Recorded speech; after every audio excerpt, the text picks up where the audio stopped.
To silence your phones and give your name and affiliation before your questions. We'll start with Patrick Murphy giving a statement, then we'll go to questions for the players, Ashley Prangy and Kinley Cahalan, and then dismiss them and go to questions to Patrick. So, Patrick, you have an opening statement? Okay, I appreciate it.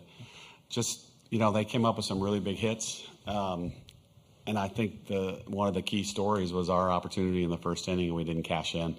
First and third to no outs and 3, 4, 5 up to bat, and we have to get some run, something there, because it was a really good start, and then it kind of deflated us. But I was really glad we got 15 people in the game. They got some experience on this field. Some good highlights. Marley's pinch hit home run, and Cahalan showed some guts and some grit, getting that key hit with 2 outs. That extended the game because we could have folded our tent right there, and we fought some more. So I was pleased with the 5th and 6th inning. Sure. Questions for players? Anybody? Sure. Second row left. Kenley, Tony Sukalis, Tide Illustrated. You had a great game, but I'm going to start off a little bit with the first inning. Just how much of a gut punch was that for y'all to strand those 2 runners in the first, and how were you able to rebound from that? Well, it was tough, but I knew that our team has grit, and everybody believes in one another, so I knew we were going to come back at some point and score runs when we needed them, and so we just kept fighting. All right, we'll go third row left. Matthew Gibson, Bama Central. Ashley, 3 errors for you today. How do you bounce back after a tough game in the field like that? I think just having full faith in my teammates because, it is a game of failure, and it's all about how you overcome on any given day in any play. And it's really cool. Lauren came up to me and she's like, hey, you've had my back all year. I got your back. And I don't doubt her for a second, and I don't doubt anyone else in that field for a second. So I'm super thankful to be here with these girls, and I know that we play our best when we're able to show how resilient and how gritty we truly are. Second row left. Nick Alvarez, AL.com, for both players. I feel like in the regional and the super regional rounds, you guys had some winner-go-home situations. Kind of what about that and just the adversity you guys have faced all year help prepare you for tomorrow night? Yeah, I think building off of the adversity we faced all year, it's kind of been our team's story from day one, coming out of the gate right away with the loss the first game of the season, and just how well can we truly rely on each other and pick ourselves back up when we do get punched, and how much harder can we hit back in those moments. And I think it's something that our team's taken a lot of pride in, is really kind of just took pride in making it a staple of our team this year. So. Yeah, I agree. This team, like I said, has grit, and I just know that I believe in every one of my teammates, and I know that tomorrow we're going to come back fighting and getting ready for tomorrow's game. Sure. Third row left. Edwin Stanton, Bama Central. Actually, not the outcome you wanted today, but with some good moments with Marley Giles getting her home run in her first appearance in the College World Series. Just talk a little bit about that and how exciting it was for her. Yeah, as a fifth-year senior, to see her come through like that in such a cool moment, it meant everything. I remember just taking it all in with Coach Allie, and I was like, man, my heart could explode right now on the field, just seeing the joy and just seeing her come through like that. She's worked so hard day in and day out, and everyone here has faith in her like no other. So just seeing that all come together for her meant the world. All right, third row left again. Katie Undo, Bama Central, for both players. I think when I looked at the starting lineup today, Jenna was really the only one that had played in the World Series game before. So now do y'all kind of feel like you've settled in and have been on the stage? It'll kind of help you moving forward through the rest of the tournament? Yeah, I'd say personally, kind of like I said last week, I'd never made it out of a regional before, so all of this has been kind of new and just something different to take in. And so, like I said earlier, I'm super, super excited and super grateful to be here with these girls. And like I always say, there's nowhere else in the world I'd rather be than right here. So. Yeah, I agree. It's very exciting, especially as a freshman, first year, and I'm very excited to see where this goes. Sure. This will be our last question for players, third row right. Hey, Dave Wilson from ESPN.com. One of the things I think a lot of new viewers to softball appreciate is the sort of excitement in the dugout, the traditions, the superstitions.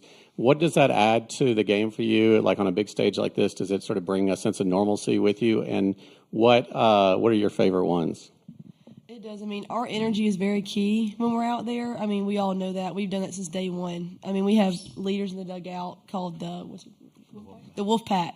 And so Jordan Stevens and Marley Giles are usually a part of that, and they lead us throughout all the cheers, and it's really fun. It keeps the energy going, the more motivating for all the people playing. Yeah, I think our team, too, thrives on momentum, and when we have the energy and are able to keep it, we kind of play our best and come together the best, I feel like. So it's super important to our game, makes the game a lot of fun. Okay. Thank you, Ashley and Kinley. Thank you, guys. Y'all.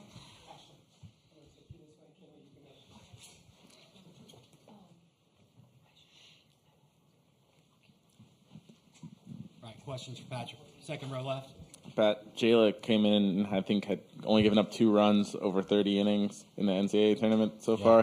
Did you see anything different from her today that maybe caused her to struggle? I'm not sure. I know the home run to the lefty was too good of a pitch. I watched the replay on the scoreboard, but other than that, I'm not sure because I thought her velocity was really good at the beginning of the game, and it was the 2-out rally that killed us when we went up there as well. And in the SEC tournament, they had a huge rally with 2 outs, and bases cleared 2 outs. It wasn't like 2 people on and we got 2 outs. There was nobody on, so they got a thing going there with 2 outs. We need to stop the bleeding, and it happened to us up there in Fayetteville, and it kind of happened again today. But they got like the 3-run home run, I think. That was a big hit. The lefty, that might have been a 2-run home run. They got big hits with people on base. Front row left. Chase Goodred, Tuscaloosa News. Coach, apart from the missed chance in the first inning, were you pleased with the offense, especially given how talented Tennessee's pitching is? Yeah, well, one of the best stats was we only had 2 Ks, one by a starter, one by a pinch hitter. And when we faced Miss Rogers up there, I think we had 8 or 9, and only 1 against her this time. So I thought that was a big win. We were putting the ball in play. But it comes back to that first inning again. Just anything there to score a run, and I think, she might get a little tight, they might get a little tight, and it's a different story. Second row left. Nick Alvarez, L.com. Similar question to the players. You guys have had a lot of opportunities to kind of have like a win-and-go-home conversation. Has that message changed for you this postseason, or what do you tell the team before tomorrow night? Say that again, I'm sorry. Has the message changed in the kind of the win-or-go-home scenarios with the regional and super regional, and does that change for tomorrow night? No, afterwards, the coaches said their thing, and then Montana said, look, we've been here before. Twice. Supers and regionals, because it was MTSU, it was win or go home, Northwestern, win or go home. So we've been in this situation, so it's not a big deal.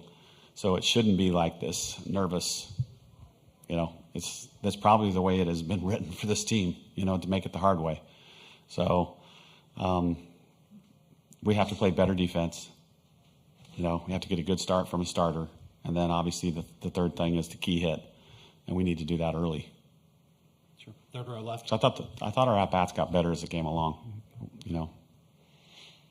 Matthew Gibson, Bama Central. Coach, Kinley Cahalan had a big catch in the 5th inning, too, along with the 2 hits. Just talk about the poise and confidence you have with her as an 18-year-old freshman. Yeah, she should be probably graduating high school about this weekend in Hewitt, Trussville. She's very, very steady. She's not a emotional kid, as you could kind of tell, very even-keeled. Doesn't get too high or too low, and for an 18-year-old, that's pretty good, especially for a hitter, baseball, softball. The best hitters to me are the ones that, they can go 0 for 7 and they know that they're due. Not that they're 0 for 7 and I stink. She knows that she's due. And, that was a 2 out. I think it was 2 strikes as well. That game was on the line, and she comes through with an opposite field double over the left fielder's head. So she's got it in her. I think that was probably a really key hit for her, for her future, and Giles. That's what you want when you come here. You want a freshman to do well, because then they want to come back. Sure. Third row left. Katie and Bama Central. Murphy, you talked about defense a little bit, but that 2-out rally started with an error. Just on a stage like the World Series, how much more important does defense and making those plays become? Huge. And, Kristen White made a hell of an effort at that ball in center field, but she makes that play. This is the World Series. You just said that. This is the World Series.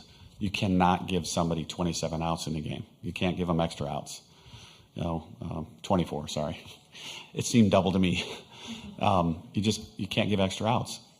And the margin of error is so slim. We've talked about this. You just have to play clean the whole time.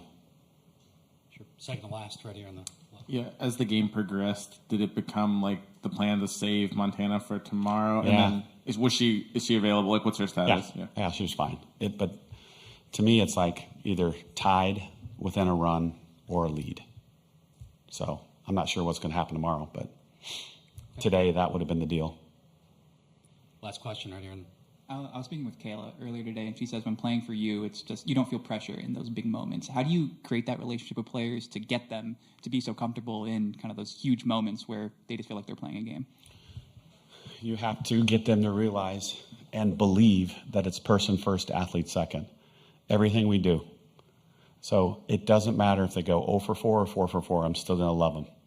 And they have to realize that. When they truly understand that I have their best interests at heart in all things, they're good to go.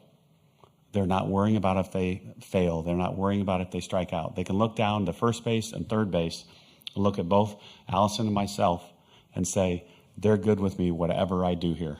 I don't have to worry about them. And I'm hoping that that's how they feel, because it's true. I also want to say thanks so much for all the Alabama media, and you, for being here, though. That's awesome. I'm really proud to be here with you guys. So thank you very much.